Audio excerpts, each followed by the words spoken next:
ამერიკული თამაშების შესახებ პროფესორმა ჯეფრი საქსმა ისაუბრა. იყავით ფრთხილად, ასეთია კოლუმბიის უნივერსიტეტის მდგრადი განვითარების ცენტრის დირექტორის გზავნილი. ლაშა კასრაძესთან ინტერვიუში ჯეფრი საქსმა ისაუბრა ვაშინგტონის პოლიტიკასა და უკრაინის ომზე.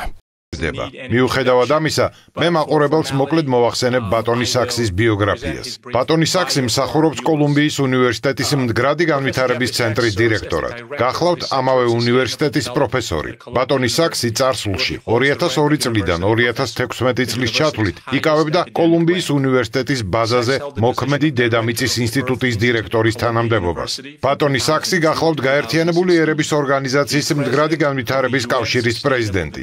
ამავე დროს არის გაეროს განვითარების კომისიის კომისარი და გენერალური მდივნის ანტონიო გუტიერეშის მრჩეველიც. 2001 წლიდან 2018 წლის ჩათვლით ჯეფრი საქსი გახლდათ გაეროს გენერალური მდივნების კოფი ანანის, პან კი მუნისა და ანტონიო გუტიერეშის საგანგებო მრჩეველი. პროფესორი ჯეფრი საქსი არაერთხელ დაუსახელებია ცნობილ ამერიკულ გამოცემა Times 100 ყველაზე გავლენიან ფიგურას შორის. 1993 წელს New York Times-მა დაახასიათა როგორც მსოფლიოში ყველაზე მნიშვნელოვანი ეკონომისტი. 28 წლის ასაკში ჯეფრი საქსი უკვე გახლდათ ჰარვარდში ეკონომიკის სრულფასოვანი პროფესორი. საქსი მუშაობდა როგორც ეკონომიკური მრჩეველი სხვადასხვა სახელმწიფოს მეთაურებთან, მათ შორის ლათინურ ამერიკაში, აღმოსავლეთ ევროპასა და ყოფილ საბჭოთა სახელმწიფოებში, მათ შორის პოლონეთში, სლოვენიაში, ესტონეთში, უკრაინასა და რუსეთში. ბატონი საქსი გახლდათ როგორც გორბაჩოვის, ასევე ელცინის მრჩეველი. მოგესალმებით, ბატონო პროფესორო. მიხარია სტუმრობა, დიდი მადლობა. ბატონო პროფესორო, დიდი პატივია თქვენი სტუმრობა. მოხარულნი ვართ, რომ იმედის ეთერს პირველად სტუმრობთ. თქვენ კარგად იცნობთ კავკასიის რეგიონს, იცნობთ საქართველოს, სამხრეთ კავკასიას. რას ფიქრობთ საქართველოსა და რეგიონში ახლა მიმდინარე პროცესებზე?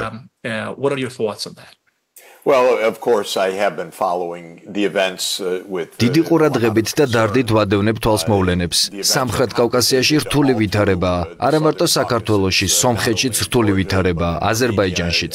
მე ახლახან თქვენ სამეზობლოში, ბაქოში ვიმყოფებოდი გარემოს დაცვასთან დაკავშირებულ კონფერენციაზე, ვიყავი ერევანშიც. რამდენიმე წლის წინ მქონდა შესანიშნავი ვიზიტი თბილისშიც და საკუთარი თვალით ვიხილე საქართველოს სილამაზე.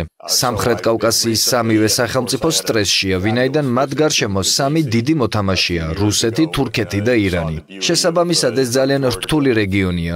მე დარწმუნებული ვარ, რომ სამხრეთ კავკასიის სამივე სახელმწიფომ უნდა ითანამშრომლონ. საქართველო უკვე ათასობით წელი ახერხებს, რომ გადარჩეს. სომხებიც. ამ შეზღუდულ სივრცეში, სადაც ბევრი კონფლიქტია, სომხეთსა და აზერბაიჯანს შორის ღია ომია. სამივე სახელმწიფო მოწყვლადია და საერთო უსაფრთხოების ინტერესებიდან გამომდინარე, მათ შორის თანამშრომლობა აუცილებელია. რაც შეეხება გარშემო მდებარე სამ გაცილებით დიდ სახელმწიფოს, მათ შორის ყველაზე ძლიერი რუსეთია, არც ირანი და თურქეთი არიან მაჩანჩალები. მიმაჩნია, რომ ამ სამ დიდ სახელმწიფოს შორის არის თანხმობა მშვიდობის შენარჩუნების აუცილებლობასთან დაკავშირებით.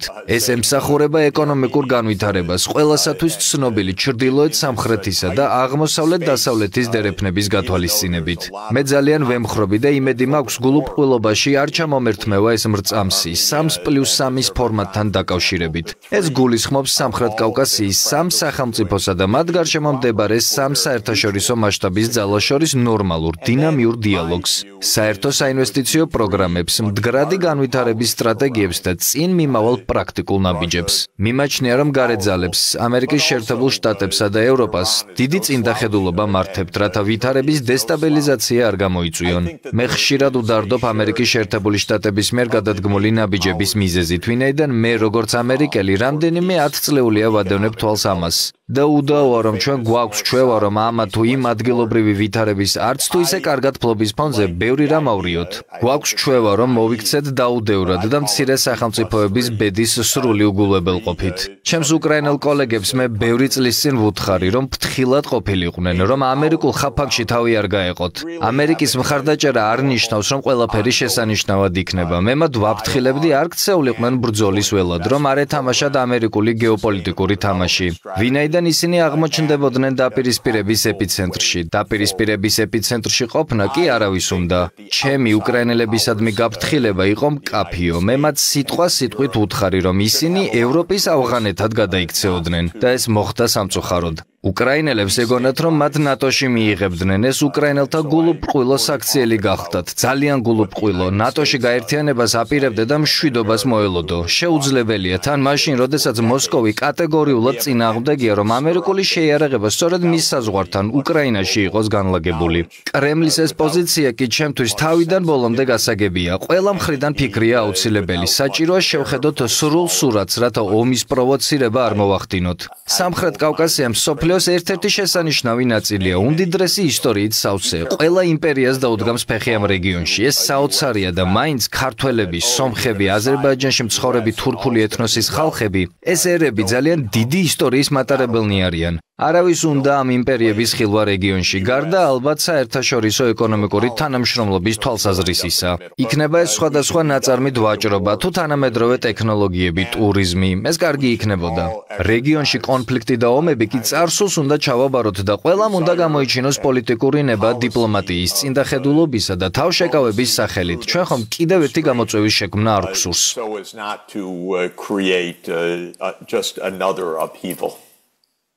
I couldn't agree with you more personally and I'm sure the არ შემიძლია რომ არ დაგეთანხმოთ. ჩვენ მოწმენი ვართ ვაშინგტონსა და ბრიუსელიდან დიდი ზეწოლის. ისმის ბრალდება რომ საქართველოს ხელისუფლება არადემოკრატიულია, რომ ამ ხელისუფლებამ დასავლეთ ზურგი შეაქცია და რომ ის მოსკოვისკენ იყურება. რასთან გვაქვს საქმე? Well, I think it's important for people to understand. ადამიანებმა უნდა გაიაზრონ, რომ ვაშინგტონში საქართველოსთან დაკავშირებით არაფერი იციან. მათ საქართველო არ ადარდებთ. საქართველო მათთვის მხოლოდ და მხოლოდ საჭადრაკო დაფაზე მდებარე ფიგურაა. თამაში კი ამერიკის შეერთებულ შტატებსა და რუსეთის ფედერაციას შორის მიმდინარეობს.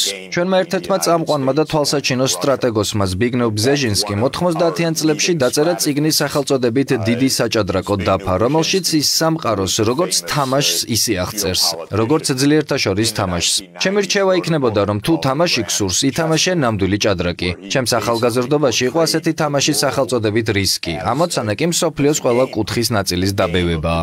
სწორედ ამერიკელი სტრატეგოსები სხვა ქვეყნების ბედით თამაშობენ, ისე იქცევიან თითქოს ეს მართლა თამაში იყოს. საბოლოო ჯამში კი ვიღებთ დიდ გამოწვევებს და ტრაგედიასაც კი. მომეცით ნება წარმოგიდგინოთ მაგალითი. საქართველოს ნატოში გაწევრიანების თემას არავითარი კავშირი არ აქვს საქართველოს სამაგიეროდ ეს კავშირშია ვაშინგტონის რუსეთთან დაკავშირებულ ხედვებთან.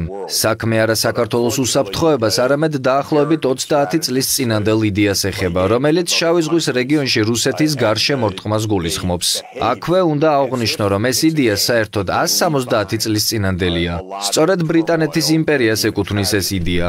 ჩემი აზრით, ყველაზე ცინიკოსი ხალხის იდეაა. თუ კი ამერიკა ცუდია, ბრიტანეთი უარესია. ვინაიდან ბრიტანული იმპერია უფრო დიდხანს იყო მსოფლიო იმპერია. მე-19 საუკუნის შუაში ბრიტანელ ლორდ პალმერსტონს დაებადა იდეა, რომელსაც მეზობელმა ნაპოლეონ მესამემაც აუვა მხარი. ეს გახლდათ რუსეთის შავი ზღვიდან გაძევების იდეა. რუსული ფლოტი კი ეკატერინე მეორის მმართველობიდან მოყოლებული სწორედ სევასტოპოლშია. ის 1783 წელს დაარსდა. ბრიტანული ფლოტის უპირატესობის გათვალისწინებით ლორდ პალმერსტონს მიაჩნდა, რომ ბრიტანულ ფლოტს შეეძლო რუსული ფლოტის დამარცხება და მისი შავი ზღვიდან გაძევება. რუსეთის კი მესამე ხარისხოვან სახელმწიფოდ ქცევა. რატომ უნდოდა ეს ბრიტანეთს? მას მსოფლიოს მართვა სურდა. ბრიტანელებს ამავე დროს ეშინოდათ, რომ რუსეთი მათ კონკურენციას გაუწევდა, მაგალითად ცენტრალურ აზიაში და ინდოეთში. ეს გახლდათ შეშლილი გეგმა, მაგრამ როდესაც შენ მსოფლიოზე ბატონობა გსურს, ყველა კუთხე, ადგილი და საჭადრაკო დაფის მონაკვეთი სტრატეგიული მნიშვნელობის მატარებელი ხდება. გამომდინარე აქედან ლორდ პალმერსტონი, რომელსაც სამხრეთ კავკასიის ბედი ნამდვილად არ ადარდებდა, არც მეტი არც ნაკლები ყირიმის ომის სამხრეთ კავკასიაში გაგრძელებას ემხრობოდა. შესაბამისად ეს ისტორია 170 წლის წინ იწყება. 1850-იან წლებში ამერიკის შეერთებული შტატები კი ბრიტანეთის შეგირდია. ბატონი ბზეჟინსკი კი სწორედ ლორდ პალმერსტონის მოდელს მიყვებოდა რუსეთის გარშემორტყმისა და დასუსტების გეგმას. ბატონი ბზეჟინსკი ამ ყველაფერს თავად საკუთარ წიგნში დიდ საჭადრაკო დაფაში საკმაოდ ვრცელ თავში დეტალურად აღწერს. ბზეჟინსკი წერს, რომ კრემლი სუსტია და წინააღმდეგობას ვერ გაწევს. ეს გახლდათ დიდი რისკი, გულისხმობ ნატოს გაფართოებას და მოლოდინს, რომ რუსეთი ვერაფერს იღონებდა. მე მსურს მოგიყვეთ კიდევ ერთი ამბავი. 2008 წელს ბუქარესტში ნატოს სამიტზე ჯორჯ ბუშმა მოითხოვა ნატოს მიერ საქართველოსა და უკრაინის ალიანსის რიგებში მიღებასთან დაკავშირებული ვალდებულების აღება. ევროპელმა ლიდერებმა, მათ შორის ანგელა მერკელმა და ნიკოლა სარკოზიმ, იცოდნენ თუ რამდენად საშიში იყო ეს. ეს იყო სრული პროვოკაცია რუსეთის მიერ გაცხადებული ეგრეთ წოდებული წითელი ხაზების მიმართ. ბუქარესტში სცადეს ამ პროცესის შეჩერება, მაგრამ ნატო ხომ ალიანსი არ არის, ნატო ამერიკის შეერთებული შტატები და მის გვერდით მდგომი სუსტი ევროპაა. ბუქარესტში კი ჯორჯ ბუშმა არ დათმო და იქნა მიღებული გადაწყვეტილება, რომ საქართველო და უკრაინა ნატოს წევრები გახდებოდნენ. ევროპელები ამას დღემდე იმეორებენ, ამერიკელებიც. რუსები ამბობდნენ, რომ ეს მიუღებელი იყო და ამას არ დაუშვებდნენ. 2008 წლის გაზაფხულზე ბუქარესტის სამიტის შემდეგ მიხეილ სააკაშვილი ნიუ-იორკში ჩამოვიდა. ის ეწვია საგარეო ურთიერთობათა საბჭოს. ეს ორგანიზაცია ამერიკული ისტაბლიშმენტისთვის მშობლიურია. მე კი როგორც ათასობით სხვა ამ საბჭოს წევრი გახლავართ. მიმიწვიეს სააკაშვილის სიტყვით გამოსვლაზე და ცნობის მოყვარეობა მძლია. მათი ოფისი ჩემს სახლთან ახლოს არის და ფეხით გავეშურე. სააკაშვილმა სიტყვით გამოსვლისას განაცხადა, რომ საქართველო ევროპის შუაგულშია, რომ საქართველო ევროპაა, რომ საქართველო ნატოში გაწევრიანდება და რომ საქართველო ევროკავშირის მნიშვნელოვანი წევრია. გეოგრაფიისა და პოლიტიკის მეძგამეგება ცოტა. ღონისძიება დავტოვე და მეუღლეს შევეხმიანე და მას უთხარი, რომ ეს ადამიანი შეშლილია. ეს ადამიანი საკუთარ ქვეყანას გაანადგურებს. ასევე მსურს მოგახსენოთ, რომ რამდენჯერადაც სააკაშვილი საქართველოს ევროპის შუაგულში მდებარეობაზე საუბრობდა, იმდენჯერ ისმოდა მქუხარი აპლოდისმენტები. საგარეო ურთიერთობათა საბჭოში სიხარულით მე-9 ცაზე იყვნენ. საქართველო ნატოში გაწევრიანდება, ამბობდა სააკაშვილი და ისმოდა მეტი აღთქინება. მე კი ვიცოდი, რომ ეს გახლდათ სრულიად უპასუხისმგებლო საუბარი, ეს გახლდათ სრული პროვოკაცია და რამდენიმე კვირაში კი ომიც მოვიდა. ეს გახლდათ საშინელება, მაგრამ ამავე დროს სრულიად მოსალოდნელი. ეს გახლდათ ამერიკის შეერთებული შტატების მიერ წაქეზებული, ვინაიდან ვინმე ზრდასრულს უნდა დაერიგებინა სააკაშვილი, რომ მის მიერ ამგვარი განცხადებების გაკეთება მისთვისვე იყო საშიში და დამანგრეველი. იყავი ფრთხილად, იყავი წინდახედული, ნუ მოუწყობ შენს ძლევამოსილ ჩრდილოელ მეზობელს პროვოკაციას. ამერიკის შეერთებული შტატები შენი მეზობელი არ არის. ამერიკის შეერთებული შტატები 1000-ობით კილომეტრის დაშორებითაა. ეს მეზობელი კი შენს ცხვირწინაა. ასე რომ იყავი ფრთხილად. სააკაშვილისთვის ეს არავის უთქვამს. მას მხოლოდ ტაშს უკრავდნენ. მაგრამ ამერიკის შეერთებულ შტატებს ხომ არ შეუძლია საქართველოს ხსნა, არც საკუთარი თავისგან და არც მისი ჩრდილოელი მეზობლისგან. ესაჭიროებათ წინდახედულობა, სიფრთხილე, გჭირდებათ ნორმალური დიპლომატია და არა გულზე მჯიღის ცემა, რომ ჩვენ ვართ ნატო, რასაც გვინდა იმას ვიზამთ. სამწუხაროდ ეს ყველაფერი ჩემთვის თავიდანვე ნათელი იყო. 2008 წლიდანვე და ჩვენ მივიღეთ საშინელი შედეგი. ეს შედეგი კი საგარეო საქმეთა საბჭოში სააკაშვილის ვიზიტიდან რამდენიმე კვირაში დადგა. ამ საკითხთან დაკავშირებით ყველაფერი ნათელია. საქართველოს მსგავსმა ქვეყნებმა, სომხეთმა, აზერბაიჯანმა, რუკას უნდა დავხედოთ და მეზობელ სახელმწიფოებს შევხედოთ. თუ სხვაგან გადასვლას არ აპირებთ, უმჯობესია იყოთ რეალისტები, ჭკვიანნი. არავინ მოგიწოდებთ სახელმწიფოებრიობის დათმობისკენ. იყავით წინდახედულნი და ჭკვიანნი. რეალისტ ჰენრი კისინჯერს აქვს ასეთი ფრაზა: ამერიკის შეერთებული შტატების მტრობა არის საშიში, მეგობრობა კი სასიკვდილო. ის გულისხმობდა, რომ ამერიკის შეერთებული შტატები შეიძლება სიყვარულს გეფიცებოდეთ, მაგრამ სინამდვილეში მათ ეს არ ადარდებთ. მათ ისიც კი არიციან ამერიკული ჯორჯია ან ატლანტა სად მდებარეობს. მათ მით უმეტეს არიციან თბილისი და საქართველო სად არის. დამიჯერეთ, გულწრფელად გეუბნებით. იყავით ფრთხილად. არავინ გეუბნებათ, რომ დანებდეთ. მარცხი აღიაროთ. იყავით წინდახედულნი. მოეპყარით მეზობელს კარგად. იგივეს გირჩევთ თურქეთთან და ირანთან დაკავშირებით. ამ ზიზღის ფონზე ისმის ფიქრი, რომ ბრიუსელი გადაგარჩენთ, უბრალოდ სასაცილოა. ვაშინგტონი კი საერთოდ დამატებით 3000 კილომეტრის დაშორებითაა კიდევ. კარგით რა ვიყოთ რეალისტები, მე ვცადე ეს უკრაინელებისთვის ამეხსნა, მაგრამ მათ მეყური არ დამიგდეს. მათ ვაშინგტონიდან გაგონილი ტკბილი საუბარი და მხარდაჭერაზე ცრუ დაპირებები ერჩივნათ. ახლა კი მათ ბრძოლის ველზე უბრალოდ ხოცავენ. რას ნიშნავს ბრძოლა? მანამ საჭიროა, სანამ ბოლო უკრაინელს მოკლავენ? მათ 100,000-ობით ადამიანი დაკარგეს, როდესაც შეეძლოთ ჩემთვის ყური დაეგდოთ. ეს იყო მათი მხრიდან ყოვლად დამანგრეველი საქციელი. უკრაინელებს თავიდანვე უარი უნდა ეთქვათ ნატოში გაწევრიანების შეთავაზებაზე. მათ უნდა ეთქვათ, რომ არ სურდათ ამ გზით არავის განაწყენება, მათ ხომ არავინ ესხმოდა თავს. ეს პროვოკაცია რა საჭირო იყო? ყველაფერი იქნებოდა წყნარად. Don't provoke anything, and it would have been quiet. How do you think, where do you envision Ukraine? როგორ წარმოგიდგენიათ უკრაინის ომის დასასრული და რა ეფექტი ექნება ამ ომის შედეგებს? ვიხილავთ თუ არა კიდევ ერთ გაყინულ კონფლიქტს? რა გავლენა ექნება ამას სამხრეთ კავკასიასა და საქართველოზე? It needs to end. მიმაჩნია, რომ ეს ომი შესაძლოა დასრულდეს. ეს ომი უნდა დასრულდეს ნებისმიერ მომენტში. შესაბამისი დასასრული კი იქნებოდა ამერიკის შეერთებული შტატების პრეზიდენტის მიერ საჯაროდ განცხადების გაკეთება, რომ უკრაინა ნატოს რიგებში არასოდეს იქნება. ამის საფუძველზე კი რუსეთმა ომი უნდა შეწყვიტოს. ეს არის ფუნდამენტური შეთანხმება. ამერიკის შეერთებულმა შტატებმა უნდა აღიაროს, რომ ნატოს გაფართოება ცუდი იდეა იყო, რომლითაც რუსული მხარის სრულიად გასაგები წითელი ხაზები გადაიკვეთა. რუსებს არ სურთ იხილონ საკუთარ საზღვარზე ამერიკული შეიარაღება რაციონალური მიზეზებით. მაგალითად, მე არ მსურს რუსეთის ჩვენ საზღვრებთან ყოფნა. ზოგადად მიმაჩნია, რომ დიდი სახელმწიფოები ერთმანეთს უნდა მოერიდონ. ეს თუ როგორ მორჩება ომი? ჩემი აზრით, თუ ვიხილავთ ომის დასასრულს მოლაპარაკებებს და არა გაყენულ კონფლიქტს.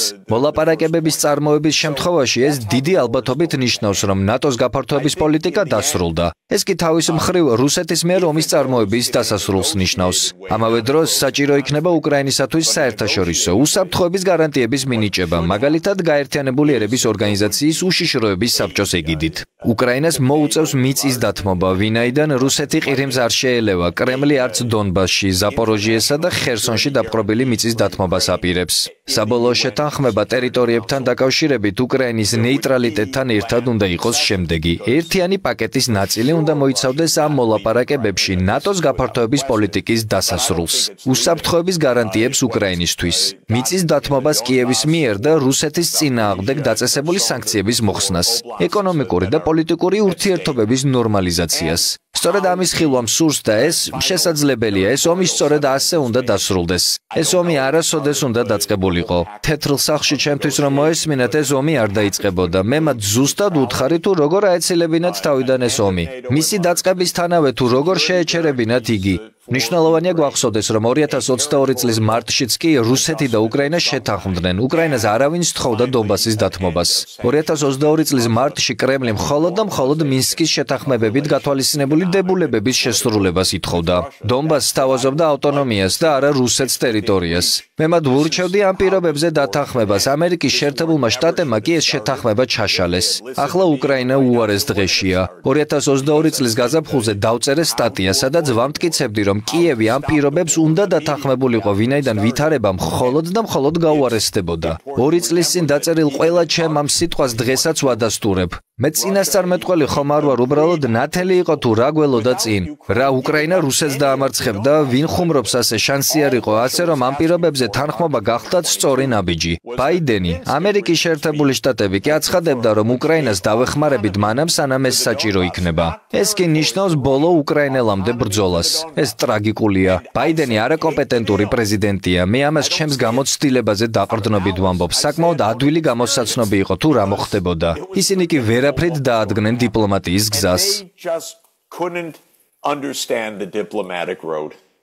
Yes, it is unfortunate. We can call it. ეს სამწუხაროა. ჩვენ მათ შეგვიძლია უწოდოთ deep state, ნეოკონსერვატიული, გნებავთ ნეოლიბერალური ფანატიზმი. ჯონ მერშაიმერს აქვს ნათქვამი, რომ ყველა სახელმწიფოს აქვს საკუთარი deep state, მაგრამ არა იმ დოზით, რომ დაიწყოს პლანეტის მასშტაბით ვითარების არევა. თქვენ 2022 წლის მარტში იმყოფებოდით სტამბოლში უკრაინის ომთან დაკავშირებულ მოლაპარაკებებზე. I flew to Turkey to talk with the mediator. მე ვიმყოფებოდი თურქეთში და ორივე მხარესთან მქონდა კონტაქტი. გავეცანი დეტალებს. ამ შეთანხმებას შეეძლო ომის სპეციალური სამხედრო ოპერაციის დაწყებიდან რამდენიმე დღეში შეჩერება. მაგრამ უკრაინულ მხარეს ამერიკის შეერთებული შტატები და გაერთიანებული სამეფო შეთანხმებას არ ურჩევდნენ. ეს კი საშინელი რჩევა იყო. საშინელი რჩევა და ამ რჩევამ დიდი ზიანი მოიტანა. That was such a critical moment. It was going to be if ეს კრიტიკული მომენტი გახდათ. კარგი იქნებოდა რაციონალურ მიდგომას რომ გაემარჯვა. ბატონო პროფესორო, ჩემი ბოლო კითხვა შეეხება სამხრეთ კავკასიის გეოპოლიტიკურ მოცემულობას, როგორც ერთიან გეოპოლიტიკურ სივრცეს. რას ფიქრობთ 3+3 ფორმატზე და საქართველოს როლზე ამ ფორმატში? wider South Caucasus, meaning all the three republics.